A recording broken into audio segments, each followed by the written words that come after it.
Welcome back to the Power 2 here on College Football Addiction. TJ Pittinger, Cole Thompson, Tom Hannifan. And boys, we'll just jump right into it because we're a couple minutes late and we need to try and get it right out at 1. So no intro today. But for a SEC Big Ten podcast, we're going to start in the Big 12. How, don't say that we don't have the diversity of college football, the pulse of what's going on. Texas Tech lands a 5-star offensive lineman, Felix Ojo, I don't know how to say it, Ojo, reportedly making $5.1 million. We'll also talk about Big 12 Media Days here in just a second. Some things Yormark said, some things that, even Texas Tech's head coach is saying. But we obviously know that Texas is very heavily funded, and our Texas Tech is very heavily funded.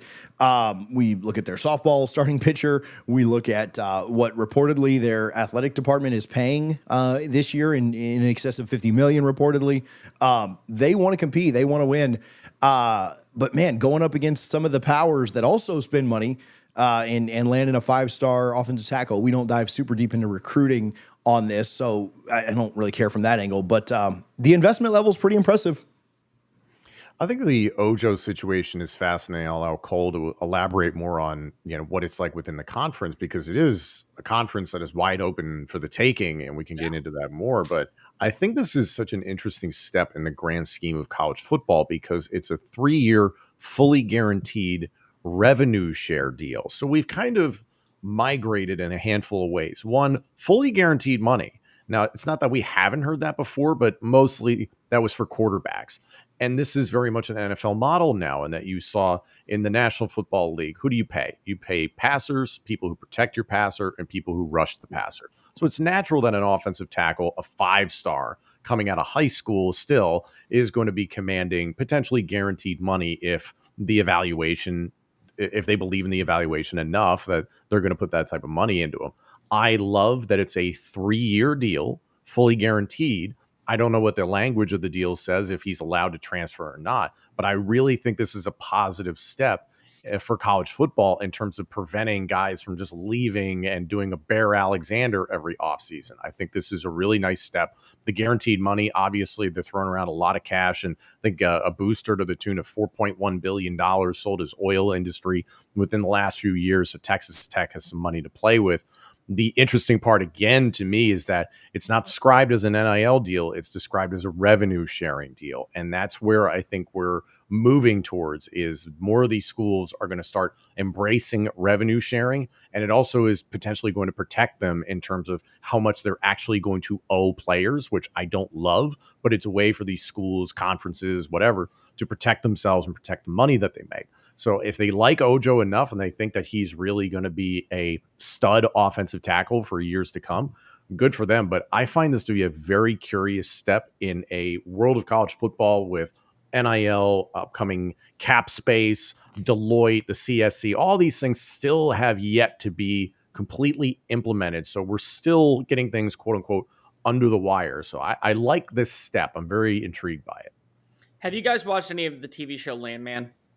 Love it. I've not. Okay, so you know who Monty Miller is, right? Yes, sir. And then you remember in that one scene where he's talking to Billy Bob Thornton and his kids are home, and he says, the greatest accomplishment that I got was getting my daughter to follow in my footsteps and go to TCU. That literally is what Cody Campbell is doing out in Lubbock right now. He is the billionaire that is funneling in money and has sold multiple pieces of his oil property to guarantee that there is a big revenue spare in college athletics for Texas Tech out in Lubbock, which is why they were able to go out and spend money in softball. It's why they were able to go have one of the more aggressive transfer portal classes of this past season. It's why they feel very confident in spending money on these 4- and 5-star talents that they can outwork. And the thing that I love about this more than anything else is that we are seeing the guaranteed money and the actual contracts that are being implemented. So many times we hear behind closed doors what a player is getting paid. We hear about what deals are being done with certain NIL properties and what the actual collectives are willing to offer here and there. This is one of those times where we know when Felix Ojo walks onto campus, whether or not he ends up panning out, whether or not he ends up being an All-American, whether or not he ends up wanting to leave and transfer and there has to be a buyout clause in there. He is guaranteed to make $5.1 million over a span of a 3-year period. And I think that's good for the sport because we know what these teams are spending their money on. We talked last week about Georgia getting rid of its NIL collective. This week, we're hearing that more so this is the money that a team is willing to spend on a certain player and set the market at, to where if other teams want to come on in, this is what you're going to have to spend just to even get into our ballpark. And that's per year. That's not just in terms of, a one and done, take a flyer on a kid. This is a 3-year negotiation period where you're locked in. And for my money, just to be completely transparent, I love this for college football because of it still keeps the priorities of anyone can win any given year alive. We spend so much time talking about the SEC and the Big Ten, and for good reason. They win it 99.9% of the time. You throw in a Clemson every once in a blue moon, and then maybe a Notre Dame or insert TCU Cinderella season here, but your national title is pretty much set because of the two conferences. This is a way to guarantee that we keep the proximity of we have to have eyes out in Lubbock, Texas. And then eventually it won't be Lubbock. It'll be Tempe, Arizona, where Arizona State will be spending a lot of money. And if it's not Tempe, Arizona, it'll be Stillwater, Oklahoma, where Oklahoma State is spending a lot of money. And if it's not Stillwater, Oklahoma, it's going to be Fort Worth, Texas, where TCU gets their own real-life Monty Miller to come on in and spend that type of money around Sonny Dykes.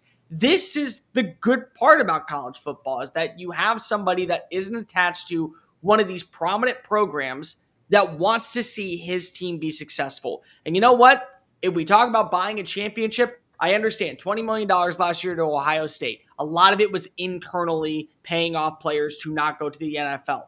But you help buy a championship. And it's not because of you didn't develop the right players. It's that you were able to retain the right players. Everything has a price in today's life. One of those things to win a championship is to make sure you get the right players. The only caveat is you have to have the right personnel to elevate them to the championship pedigree. I think something else that's very interesting about this is the fact that it's been pointed out as a rev share deal. And I just wonder, with their budget, why this was designated as a rev share deal as opposed to trying to save yourself some cap space and maybe spread that money out elsewhere. Or was it strategic, right? Like, hey, we can do some under the table 150 here, 300 here, but our big one that's going to get flagged, if anything's going to get flagged, we're just going to be upfront and tell them, like, hey, this is a rev share deal. This is how we're splitting up funds. I don't know. I think the number's $20.5 million, but from what I've been told, the number is actually closer to about $18.5 million because you got to pay some of that 20.5 to back at like past athletes. So if you're using up, what do they just use up roughly a little more than a tenth of it. And that's just for football, right? Like you're thinking, what are you paying Kennedy? What are you paying some of these other athletes? They had a team in Texas Tech was in the Final Four, Elite Eight. They had a pretty good basketball team too. Like they compete in a lot of different big time athletics. So if you think, well, if you've got $18.5 million, say you even put 15 into football, I mean, you just gave him a tenth of it, right? And so how do you split that money up over the rest? Or kind of what is that balance of NIL, rev share? I don't care, right? Like I'm not a proponent of like, oh, we need to have a hard cap. I mean, I'd love a hard cap. I don't think that's really enforceable, maybe is the right way to say it. But I wonder about it being a rev share deal only. It doesn't matter to me how they designate it because I'm sure they're going to spend more than whatever that $18.5 million is on their athletics budget for paying players. But I did think that part was pretty interesting. I think there's a lot of things we're still going to deal with in terms of the McDonald's bag full of money. We talk about that all the time on the show. I don't think that's going to go away necessarily. I think the cap is going to be really interesting for a lot of programs. And I was just talking about this on my podcast, State of State, a Penn State football show, about On3 providing evaluations for the class of 2026 for a number of Big Ten schools, saying that on average, a Penn State class of 2026 recruit is making $57,000. Oregon, the average is $234,000. So I'm super curious to see which teams are set up to manage a budget and manage the cap space, and which schools have been spending like crazy and are going to get to a point where, oh man, we overshot on an offensive tackle potentially to the tune of $5.1 million. Not to say that Ojo's going to be a bust or anything, but like anything is possible in this sport. Also, like, how much do you allot to your quarterback room? Who is your starting quarterback? is he a big time name that transcends just what he does on the field, a la Arch Manning, something like that. The list goes on and on. There's so many headaches that I think are going to come up for these programs in terms of how do they budget this? Because it's not quite Moneyball, but it's about to be. And there's a lot of schools, Penn State, my alma mater, that have been kind of doing that for the last few years. They might be better set up to handle a budget than schools like a Texas Tech, who have been just going absolutely crazy on a spending spree. Let's talk, Cole, just for a second about the Joey McGuire comments about wanting to play LSU. Obviously, LSU came out and said, hey, we want to, we'd love to play some Big Ten teams. Brian Kelly said that specifically. Joey McGuire wants Texas Tech to play LSU. So if this does get scheduled, which this is a complaint of mine, it'll be 10 years from now, unfortunately. Yeah. Neither coach will still be there. But first of all, so scheduling sucks in college football, and there's no reason that we couldn't expedite that. But I like this. I like that. I think it was BYU that came out and said, like, hey, we'll play. Yeah, I don't know if it was Alabama, South Carolina, maybe, I don't know. But BYU came out and said, like, yeah, we'll play anytime, anywhere. Like, let's go play right now. In bowl season against some of these SEC teams. I like the idea coming from the Big 12 here. Look, the Big 12, and we'll talk about your mark here in a minute. I think they certainly have that chip on their shoulder. They certainly have that confidence of like, hey, we can compete with anybody. I don't necessarily know that I agree with that or not, but I do like the confidence. And yeah, put up or shut up. Let's get the game scheduled. What I'll be interested in seeing is which Big 12 team is the surprise that comes out of nowhere, and what does their schedule look like? Because the non-conference schedule for the Big 12, I don't want to say it's a joke because that's disrespectful, but it's nowhere near as challenging as something of what we're going to see between Oklahoma and Michigan, or Texas and Ohio State, or even for that matter, Alabama versus Florida State. Big Florida plays Miami and Florida State too. Yeah. The big games that we're looking at right now are Colorado playing Georgia Tech, as maybe Georgia Tech being that sleeper in the ACC.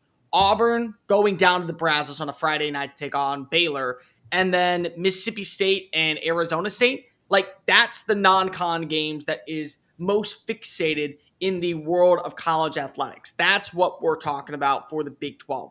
So do you want to guarantee what Brett Yormark is saying, where we believe we are a too big league? We do believe that we have to earn our way into the college football playoff.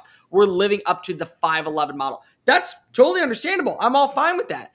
But you also have to schedule properly. Again, scheduling does have to play a factor in some of this. And when you do have the 81st ranked schedule and the 78th ranked schedule and the 61st ranked schedule, and you're trying to argue that you at 9-3 deserve the same amount of respect as Alabama, who has the 8th ranked schedule, or even I would say it's South Carolina that has the 13th ranked schedule, all at 9-3, it's not viable. It isn't. You also have to remember Alabama was able to play Wisconsin and beat them on the road. You watch Clemson lose at home to South Carolina. Florida has beaten Florida State.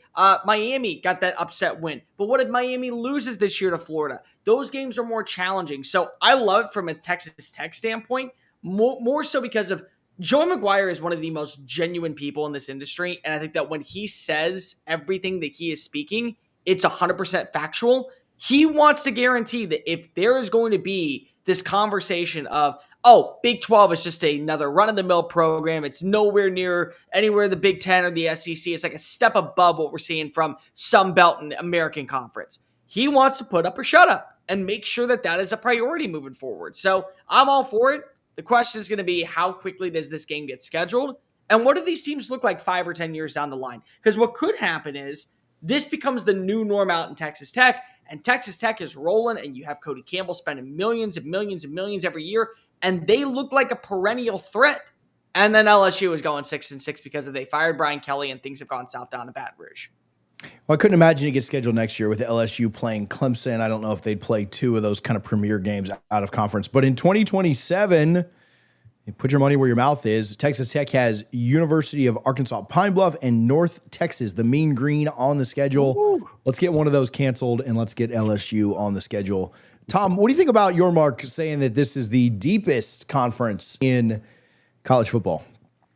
The argument holds water. It really does. I mean, the SEC will naturally bow up and argue that. The Big Ten is naturally going to argue that. But like, how many times have we talked about on this show? You could place a bet on virtually any team in the Big 12 to win the Big 12 this year, and you're probably going to do all right in the end if you're actually going to go out and place that many bets all right in a row. I think there's a lot of exciting teams. It is unpredictable. There's maybe not a team in there that I see winning it all. I think you're still going to see an SEC or a Big Ten team win the national championship, or Notre Dame considering an independent there. But I don't necessarily see a Big 12 team getting to that point where they maybe make the national championship. And I understand there are people out there who like what Arizona State could be. I completely understand that. But yeah, I like what the Big 12 has to offer in terms of depth. At the very least, they might be the most fun conference to watch in college football in 2025. For me, it will always be death taxes, Big 12 football on a Saturday afternoon for enjoyment. Because that's what it is. Like, if you want to talk about just the purity of college football and why we fell in love with this game, where anybody can beat anybody, it's not about the money, it's not about the finances, it's not about NIL deals or recruiting, it's about on-field execution. You find it in the Big 12. You do. You will watch a 7-5 team upset an 11-1 team. You will find a team that comes out of nowhere and goes on a 6-game winning streak and punches their ticket to Arlington. That's what you see in the Big 12. Remember, TCU was not expected to be anything. They went on a run all the way to Arlington, lost to Kansas State in overtime, but still did enough to win a spot in the college football playoff, and then beat Michigan. Arizona State was projected to be picked last year, and they beat Mississippi State. They handle business against everybody else. They mollywopped Iowa State and Arlington, and they go toe-to-toe with Texas. So in terms of the overall ambiance, the crazy, out of left field, wacky, topsy-turvy stuff that we love on game days, that's where you will find it. You will always love that in the Big 12. And you look at the ratings right now. You look at the projections going into this year. 9 teams are at least in the plus category to win the Big 12. That speaks volume of the overall progress and I would say product that you're putting on the field, whether it be a Baylor, TCU, Oklahoma State, Utah revamped. You could throw in BYU. You can certainly throw in Arizona State. You could throw in Texas Tech for that matter. Kansas State, Kansas for that matter, is bringing value to college football. Whoever thought that would be a thing? But Lance Leipold said, I'm ready to sign on up, throw me down a little bit of cash, and I'll make this program humming. And he has. But then there comes to the part about deep versus talent. And that's where I will push back when it comes to someone like Brett Yormark. It's not an insult. You have a deep talent. You talked about it yesterday. You had the most fourth quarter lead changes. That's not always a positive. What that means is that neither one of your teams wants to go ahead and cement themselves as the favorite. It means that you guys still have your faults to where you're giving up too many explosive plays. You're making too many mental mistakes. You're putting yourself in a position to where you can't finish the job. And it's clear that you can't finish the job. And I'm not trying to be disrespectful again, because Arizona State was the wild card, but you had all the momentum to finish the job against Texas. Double overtime. Who walks away a winner? I'm just saying, there can be two thoughts processes here. I personally am in the camp that I think the Big 12 will have 2 representatives in the college football playoff this year. I also believe that from a depth standpoint of equal playing rosters, anybody can win it all. You are 100% correct. But I want you to look me dead in the eye and tell, Big 12 fans too, look me dead in the eye and say, you're playing Georgia, neutral site field, and it's your 6th best team. And let's say they're the 6th best team in the SEC this year. What's the odd line? What's the spread? What is the outcome? That's where it comes to for me. Yeah, I think the Big 12 does have a lot of depth and a lot of good teams. I would, and they may, Cole may be right. They may get 2 teams in the playoff. We'll see how it all shakes out. I would say they're still 4th in, if you were going to rank conferences' chances to win the championship, they're still 4th. I mean, I think there's 2 teams in the ACC that have more realistic odds, not even Vegas odds. I think there's 2 teams in the ACC that are built a little better to win a championship this year in Clemson and Miami. Mm-hmm. And any given year over the last, however long, there's probably 3-ish in the ACC that I'd probably take. But I don't think the ACC is incredibly deep. In fact, they're probably the least deep conference. So I think it's two different arguments, right? It's an argument of, yeah, true depth. Yeah, there's a lot of good teams in the Big 12. I don't know that means that any of them are realistically competing for a championship. I'd slot Clemson and Miami over any of it. On a neutral site field, supposing that Carson Beck doesn't completely go off the deep end, if he's just an average to good quarterback, I mean, I'd slot two teams ahead of them from the ACC, and then even more, obviously, from the other two conferences. Let me ask you guys out of curiosity, is this a fair statement when it coming to the Big 12? The Big 12 has 9 good teams, solid teams, excellent rosters, built that can go toe-to-toe with any of those other 8 opponents. Excellent quarterback play, rising stars. How many great teams do they have? How many elite teams do they have? 9 good, 9 very good. That if you told me that they get an upset win in the college football playoff, not going to be shocked. But they have to go 4 straight weeks of winning to guarantee they get a national title. That takes a great team. How many actually reside in the Big 12 for 2025? And who are they? Yeah, I think your best bets, and I'm not saying that these two teams are, but your best bets are Arizona State and Texas Tech. And that's if everything clicks the right way, right? Like that is Sam Leavitt's the best quarterback in college football this year. That is every piece that Texas Tech brought in was a hit, or 90% of their pieces, right? I think just from a talent perspective, you'd have to say those two. But I mean, what's my confidence level on that? 20%, maybe 15%, you know? I think it's possible, but not likely. I think any team that would be in there, I'd say they had to play 4. They might be the favorite in the first round if they get a favorable matchup, unless they, no shots at Tom, get a Penn State type draw. They're probably going to be an underdog 3 times, right? In the college football playoff, I would say any Big 12 team, with the exception of maybe Texas Tech goes 12-0 and has the Heisman, something like that. If you're projecting it right now, a Big 12 team is going to have to win a game 3 times as an underdog. Again, maybe they get the group of 5 team. Maybe they get a Georgia without a quarterback or something like that. But in all reality, a Big 12 team would have to be an underdog winner 3 times in a row in the playoff. And I don't see, I wouldn't see anybody winning 3 times as an underdog in the playoff, you know? But also, you said that Arizona State and Texas Tech feel like the favorites to go ahead and make that a reality. The other thing I could say is, I believe Baylor can beat those 2 teams. I believe BYU could beat those 2 teams. Yeah, anybody there. I think Kansas State could do it. I think Utah could do it. Yeah, a lot of Colorado could do it even. Yeah. Like, that's where we're at, though. Like, you don't go.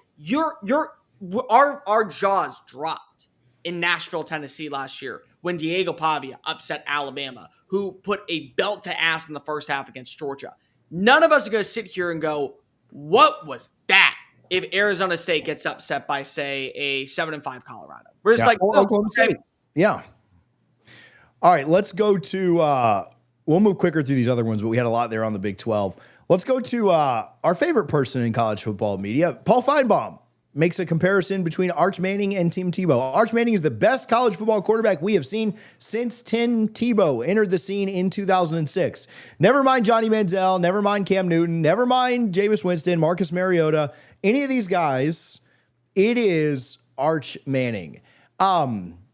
We've talked about the media hype with this, boys, and how I do believe, and one thing I will say is if Feinbaum would have gone a little bit different direction, I think the media hype around Arch, as crazy as this is, and as somebody who lives in a state that, housed Tebow, I think it's possible that the Arch mania could exceed Tebow mania. I'm not confident about that. I'm not telling you that's going to happen.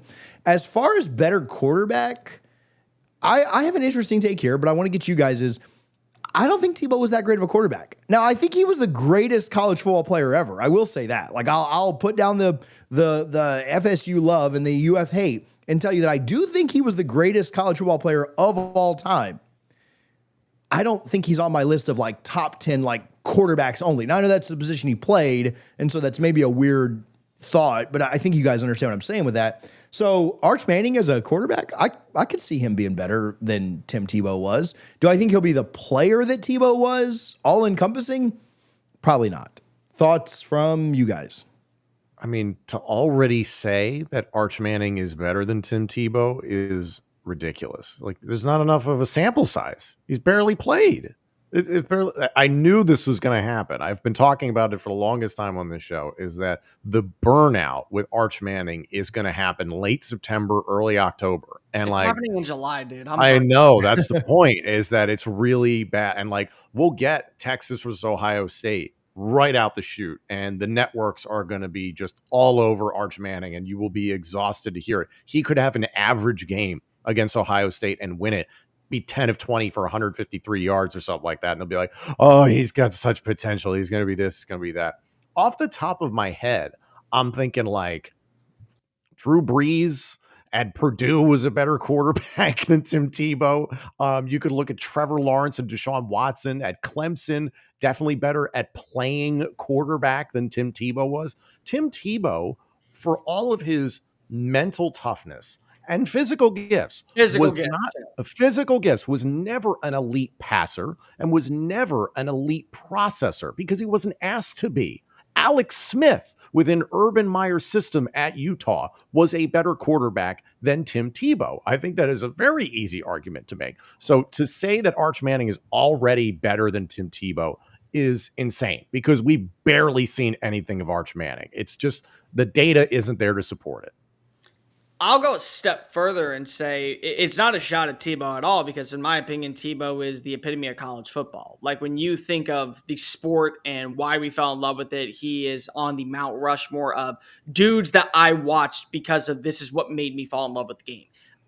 But I love how Paul Feinbaum says he's going to be the greatest quarterback since Tim Tebow, which means he is then glossing over the success of what we saw in that 1 year down on the plains of Auburn, where Cam Newton single-handedly carried a team to the national championship and threw them into the title while winning a Heisman Trophy. He purposely then skipped on over what we saw a few years later out in Norman, Oklahoma, where this walk-on kid by the name of Baker Mayfield won the starting job, proceeded to beat everybody in the Big 12, win a Heisman Trophy, and take his team to the college football playoff. He seems to be forgetting about another quarterback by the name of Joseph Burrow, who didn't have any success when he was at Ohio State, decided to go on down to LSU, had a very good first season, and then decided to set records the next season en route to becoming a Heisman Trophy winner and a national champion. It seems to bother me that we seem to forget about what Caleb Williams did when he won a national championship, or how about we talk about what Michael Penix did when he won a national championship. And those are two guys that we don't even mention in the same stratosphere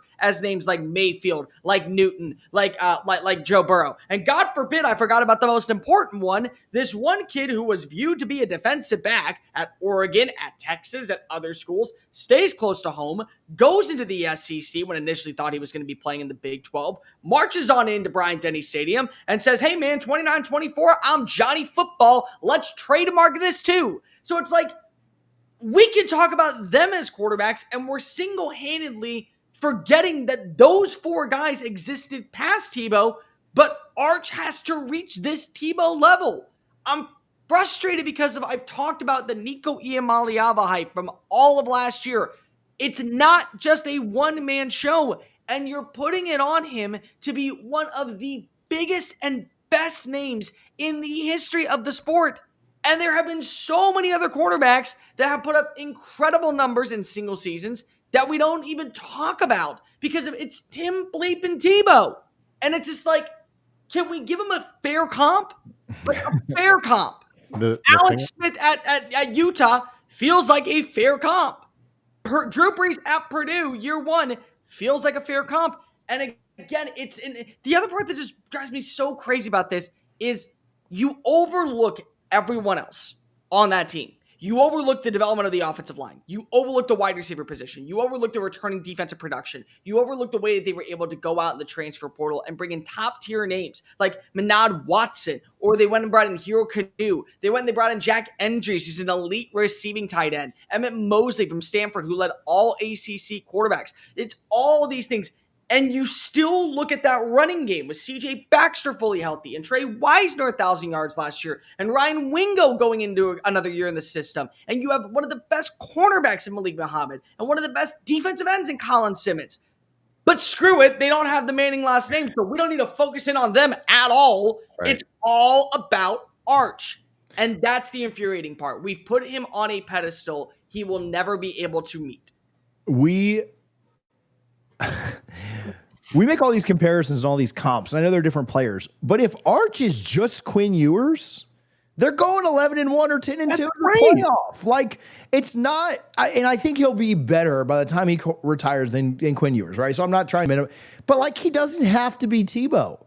And good on him if he is. If he retires, if he goes to the NFL in 2 years and wins a Heisman or wins 2 Natties or wins 2 Heismans, whatever, like, we can give him every award that you can think of. Then great. We'll look back at his career and say, you know what? He might have been a little better than Tim. Wins the next 2 SECs, wins the next 2 Natties, wins a 2 Heisman. Sure, then we'll give it to him, right? Like, he can have it. But it just, all he needs to do is be Quinn Ewers. Their schedule sets up really favorably. They're going to be 11-1 or 10-2. In my opinion, maybe worst case. Now, is there a scenario where they go 9-3? Maybe. But that would include losing all 3 of their big games. I don't think it happens. He doesn't, it's just too much. Now, could he get there? Could he be better? Could he be a better passer? Could he be more efficient? Sure, I think all that's realistic. But to anoint him past, like you just mentioned, all the guys you mentioned, I forgot about the Clemson guys. Yeah, Watson, Lawrence, like, that's a lot, man. We're scratching the surface. And like, I see the GOAT 1823 talking about Tebow's stats. Stats can so often be a crutch when we're actually evaluating what a player's performance was. You have to look at the players that were around him. You have to look at the system. Urban Meyer's system for quarterbacks, regardless of where he went, was very simple and very quarterback friendly. It was maximum 1 to 2 reads, take off and run it. And you can see that reflected in Tebow's stats. Also, he started for a long time at Florida, so you can understand the total accumulation here. So to make the statistics argument, I'll understand it, but I'm not hearing a lot of it. Here's the thing that comes up so much, and I talk about this on my own podcast.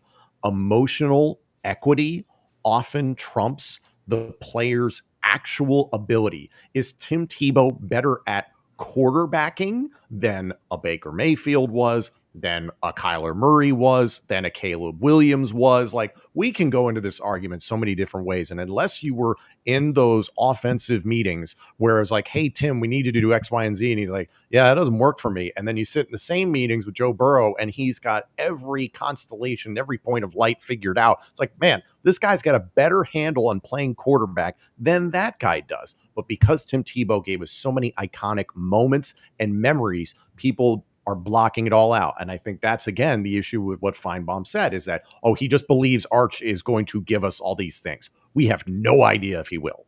Can we just let him play one game? Just one game. That's all I'm asking for, Paul. Nothing else. One. I hope they beat Ohio State by 21.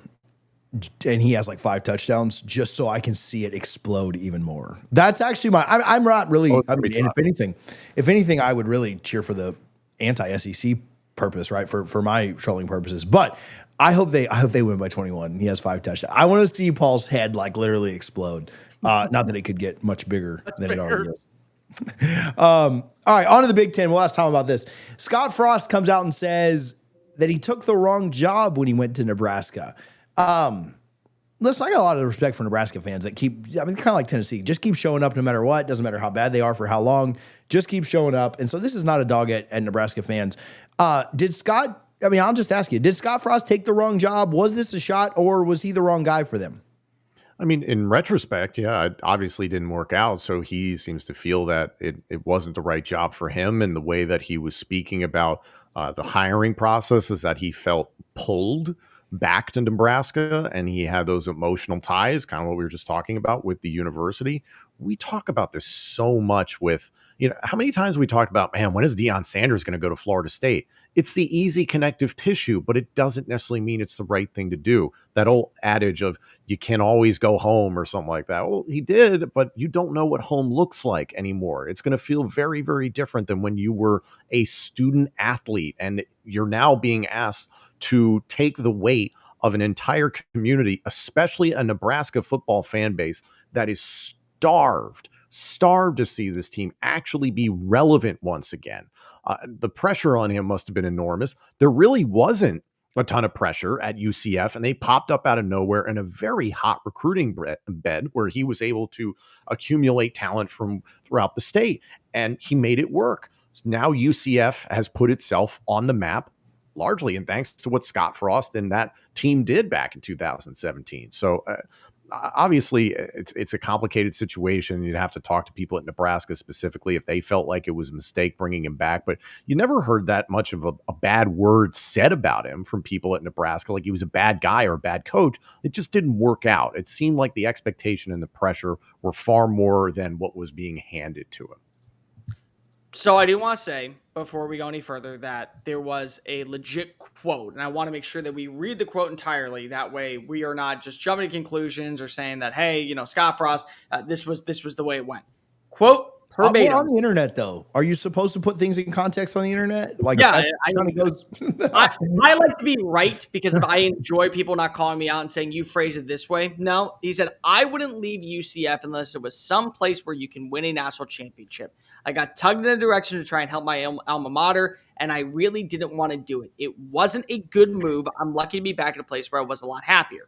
Okay, so a couple problems there. The first one is that in life, you have every opportunity to say no. You can just say no. I can say no to coming on this show today. I have things going on. I can say, hey, TJ, Tom, you guys got to do it without me. I got to pay the consequences, but I can just say no. If you don't feel comfortable doing it, you don't have to do it. But then we also have to realize that you need to take some accountability because if you did take the job and also you did make it clear that this was a job that was meant for you at a place where you could win a national title. So during your span, you went 0-13 in top 25 games. You were 5-22 in one-score games. You got a fifth year despite having a 15-29 start. You never beat your rival in Iowa. You also were up by 11 points.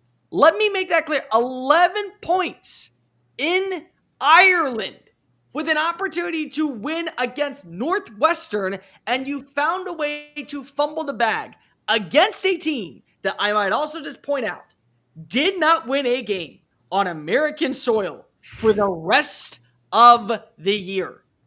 It's okay that you say you took the wrong job, but you took the wrong job because of either A, you weren't mentally and physically prepared for it, B, never wanted to be known as the reason why your school couldn't get back to reality, and now that you are, you're kind of taking a step back, or C, you honestly saw that as a better school, but because of thank God you're back in coaching, you don't want to be in the bad graces of a program like UCF to where, hey, I took the wrong job again. So whatever, you can say whatever you want to say. I understand. You felt like that UCF, you were building something prominent. Here's going to be the big part, buddy.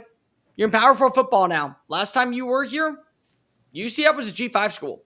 Let's see. Was it really the wrong job, or was it really you're a G5 coach that was meant to be at the G5 level? And I believe a lot in Scott Frost. Did not think that was going to be the hire. But you know what? I've seen him work magic before. Quote unquote, to some people down in Orlando, he's won a national championship. But you know what? I think just prove to me that you can coach at a Big 12 level. Maybe we'll have a conversation. But take some accountability for the fact that all the things that were negative about Nebraska football, a program that deserves to finally feel what winning culture is like because of how their fan base is acting, just take a little bit of accountability. Like, just a smidge. I messed up. Yeah. No, that was the wrong job. So I messed up on that. Like most things in life, it usually the truth lies somewhere in the middle. Does Nebraska, does their infrastructure, it's not, maybe they just hire poorly every single time, but there are bigger issues with Nebraska football over the last 20 years, 25. And maybe Scott Frost wasn't the guy to be able to turn. Like, the truth is somewhere in the middle, right? Like, that's how most things work, But yeah, a little accountability, but none of these guys that are making $5+ million a year have much accountability if we're keeping it a buck. Out of curiosity, does the rule effect happen for a third time in year 3? I think it's interesting. You've got in the same year, Rich Rod returning to West Virginia, Scott Frost returning to UCF, and it's very much let's rekindle the magic. Let's see if it works out. Probability of that happening, not ideal, but I'm rooting for him. I'm rooting for both schools. I would love nothing more than to see the rule effect actually work for a third time. Because then what does that mean? That means he's going to get offered like Michigan and go somewhere else because it's a bigger job. And then here comes back to reality what we know about Nebraska football. Let's go to the mailbag quickly. We're going to rapid fire these. So let's not spend too much time on each one of them. But Bucky wants to know, are there any players that you just are openly rooting for this season that aren't affiliated with your favorite schools? Let's go around the horn, one each. Cole, you can start. I don't know what it is, but I just really like Ahmad Hardy for Missouri. I think that he's going to be a great running back. Proved last year that it doesn't matter what the stars were attached to your name when you were kind of getting started out of high school. It's all about the potential and how you can continue that consistency. 1,300 rushing yards last year for Louisiana Monroe, goes to Missouri, a very offensive-oriented, balanced group that I think is going to trust his rushing attack. I like him a lot. I think that he can be a home run hit. I think that he could be a big reason why Missouri ends up getting back to that 8-4, 9-3, maybe even 10-2 window.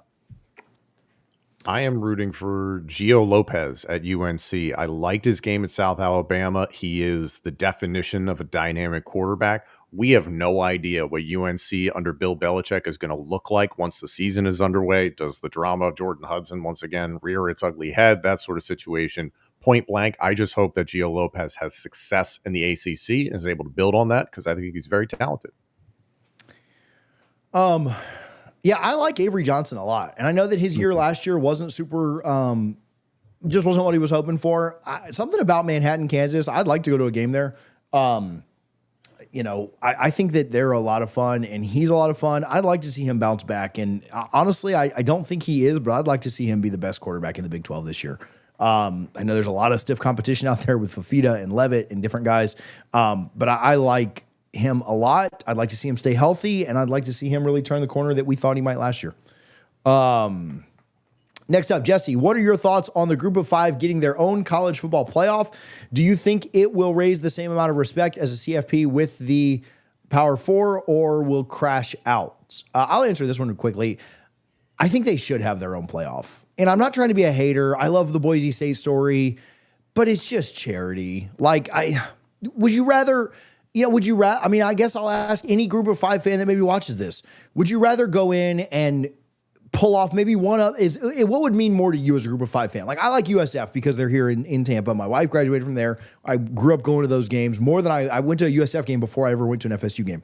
I would feel better about USF being the best group of five champion out there. Liberty, same way. I graduated from there. I'd feel better about them doing that than making the big dance, right? Making the tournament just to lose the first weekend every year. I just would, and even if I say a best case scenario where Liberty gets in and gets one upset, but then loses the next round of Texas or Ohio State, yeah, that one upset would be a lot of fun. There'd be a lot of hype, but I'd feel better about winning the level we're at, which is why North Dakota State hasn't, they're comfortable with where they're at. So yeah, I would say I'm in favor of the group of five getting their own playoff. As a quasi fan of a couple of group of five teams with Liberty and USF, I think that'd be the way I'd fly, but that's just my opinion.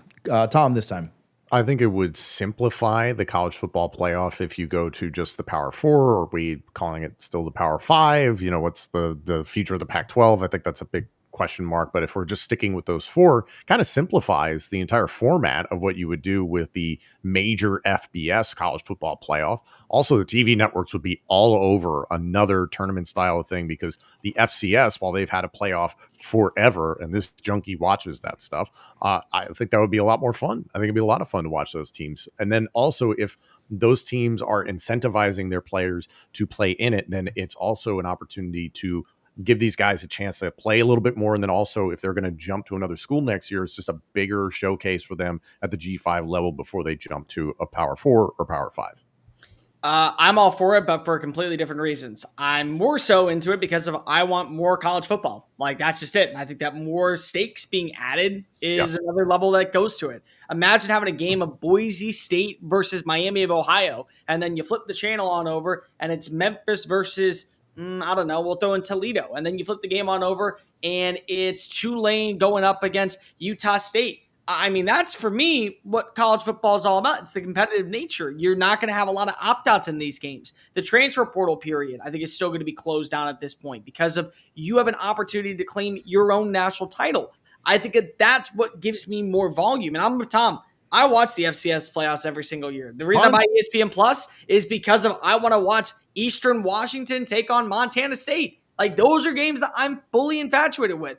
But I'm also a sicko in college football, and I understand that most people don't care about this. What they care about is thinking that they can win a national title. I can promise you a Boise State could truly be the G5 mecca of all of college athletics if they were to be in a G5 playoff. It won't happen. They will not win a national title. And I understand Ronnie in the comment section thinking that a solid run could go that way. No, it can't. Not in today's game, not in a 4-game pathway to the postseason, and especially now where the top 4 teams are just getting a bye, not the top 4 conference winners. That is a guarantee you are having to play 4 straight games, unless literally you have the most improbable unit that we've ever seen in the world of college athletics. I talked about earlier a Big 12 team needing to win 3 upset games. A group of 5 team would need to win 4 games as an underdog, likely as a double-digit to 2-touchdown dog at the minimum against 4 teams, right? You just take, if they were the 12 seed, which they likely will be a lot of years, if they were the 12 seed playing the 5, they're a double-digit dog there, right? Mm-hmm. And then they got to go play the 4, and they're a double-digit dog there, and then they got to go play the 1, and they're a double-digit. It's just not happening. I'd love it. It'd be cool. It'd be a lot of fun. Their trenches could not hold up. I don't believe it. So I'd love for a group of 5 team to prove me wrong though. Cause I would too. A lot of fun. They won't, but I would love them to. Joe Cass, Franklin J, with Joe Cass leaving Oklahoma soon, what does this mean for Brent Venables' long-term status? Cole, I'll go to you on this one, and then I'll go to Tom on the last one. I think it's important for you to win this year, mainly because of it's now not only Jim Nagy being the new face on campus, it's also a new athletic director being on campus. Winning solves everything. Winning keeps job security. Winning keeps people happy. Winning makes people want to go ahead and give you more money. Results speak incredible volume, especially in the SEC. And a prideful program like Oklahoma, they want to be a player every single year. They don't care that they didn't go and do well last year. It was a one and done in their minds. They are always expected to be 9-3, 10-2. So did you make the right hire as your offensive coordinator with a 29-year-old in Ben Arbuckle? Did you go out and spend the right money to bring in a quarterback like John Mateer? Did you do enough defensively and on the offensive line to build a sustainable process around your quarterback to where he is not having to play hero ball every single Saturday? You don't need to go 9-3 or 8-4. With this scheduling wins, losses, that's not what I'm looking at. What I'm looking at is progress.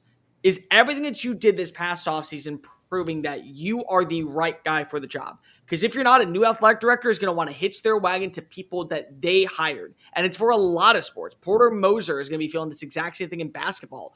I think that's where I'm at with this. You got to win this year. You got to show that you are a much more balanced program this year, that there is steps in the right direction this year. Because if not, whoever comes on in is going to make that hire. And I got a bold take. If there is going to be one coach and AD that go together, Kirby Hocutt has massive ties to the state of Oklahoma from working underneath Joe Castiglione.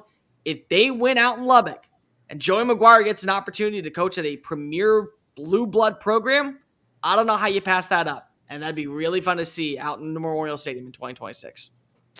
Kind of Midwest, Tom, Notre Dame man. Have you been watching Notre Dame's recruiting? Is it time to start buying into Marcus Freeman as a legit force in the game?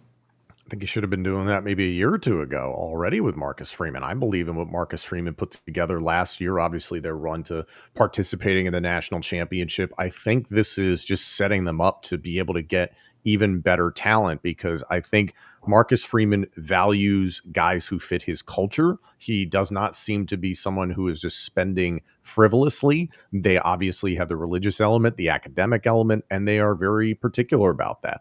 On top of that, we talked about it going into last year's college football playoff, is that just by being in the playoff, Notre Dame is going to make, I can't remember the exact dollar amount, but a lot more money than every other school combined. So they are running their own race, and they're going to be miles ahead of everybody just because they're independent. They have their own TV deal, all those sorts of things. So I think Marcus Freeman is a bright young mind in the sport, and he does seem to be continuing to surround himself with better and better staff. I kind of, to use an example of the team that I follow, Penn State, James Franklin, as years have gone on, he's surrounded himself with better and better coordinators, position coaches. He's just accrued more resources, and it's helped overall performance. I think you're seeing that same process at Notre Dame. He's young, likable. Everything that he does seems to be in lockstep with what the culture is for Notre Dame. They're doing a great job in terms of recruiting. And see a comment here from Brian Kelly once upon a time at Notre Dame. It's been an about face, and it's been really good for Notre Dame.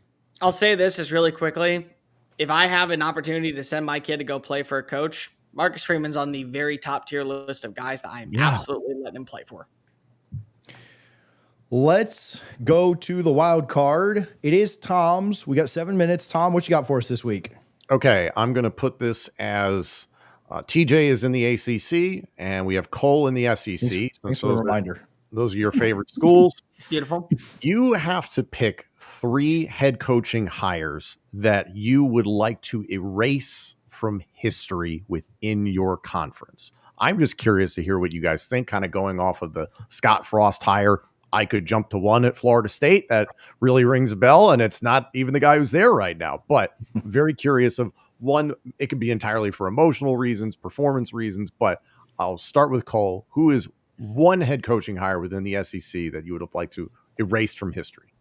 Okay, and this is the reason I go with it. It's really dumb, but I think it also works because his record stunk there. Derek Dooley at Tennessee. Number one, Dooley at Tennessee was just an underwhelming hire to begin with, especially when you look at the pedigree of having Philip Fulmer, and then you bring in Lane Kiffin, and you think that Kiffin is going to be the savior. He eventually goes and leaves in the middle of the night for Los Angeles. They burn mattresses outside of Neyland.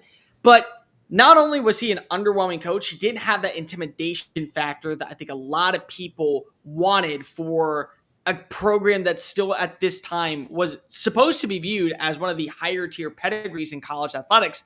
But the other thing was he wore the dumb orange pants on the sidelines. Every single week, just those orange pants stuck out like a sore thumb. You have terrible fashion sense. You have terrible X's and O's communication. What do you provide for a program that has some of the best fans in college football? I'm sorry, Derek Dooley, you got to go with those orange pants.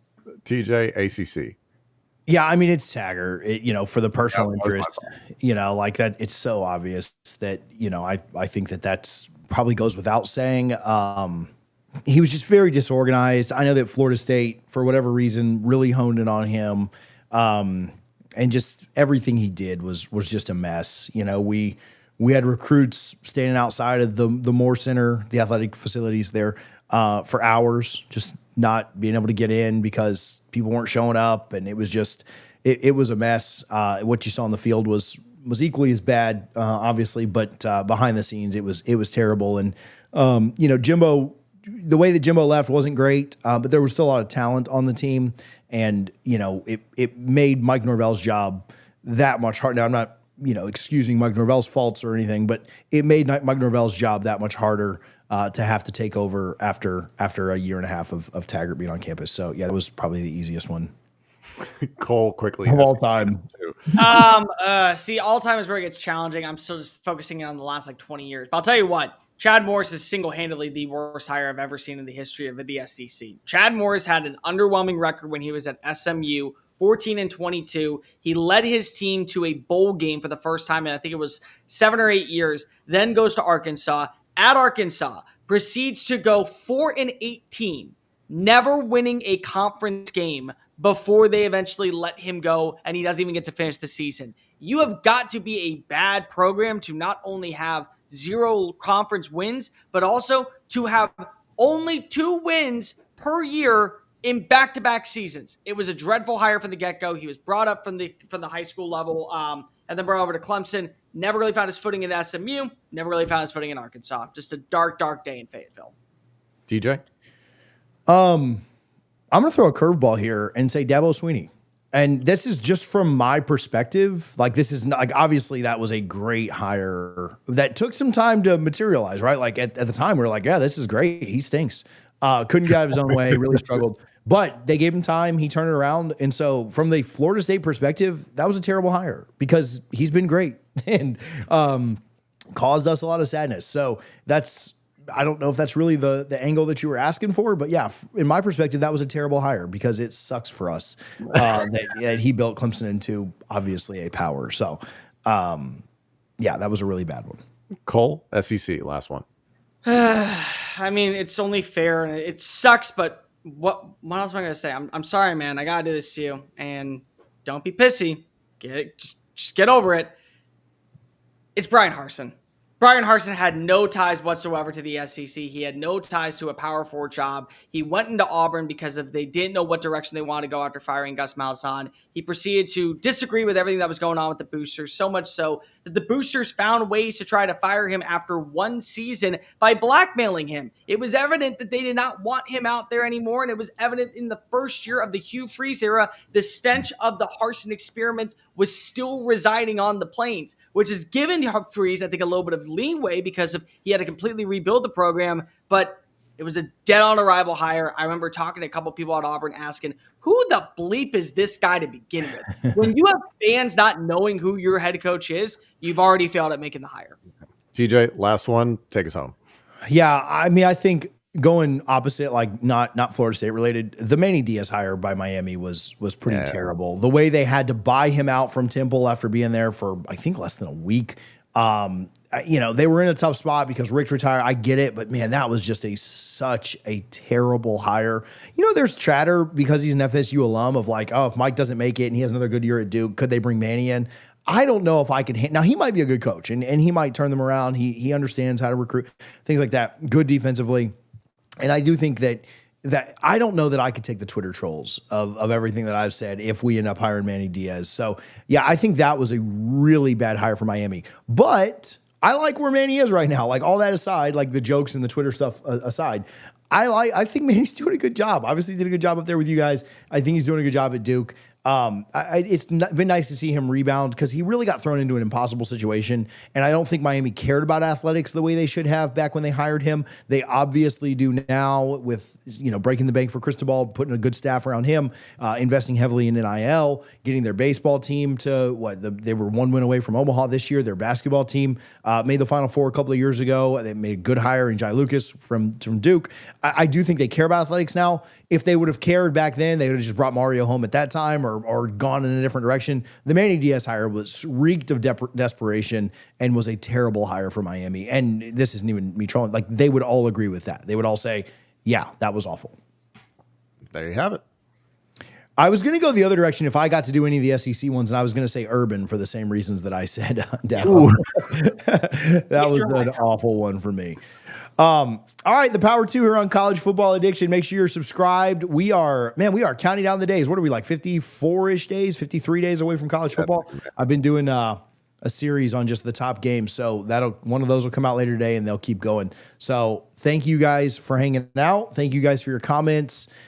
Cole, Tom, we'll see you next week. Oh, next week we'll be on Thursday at noon instead of Wednesday. So if you're tuning in and watching this, just FYI. But talk to you guys soon.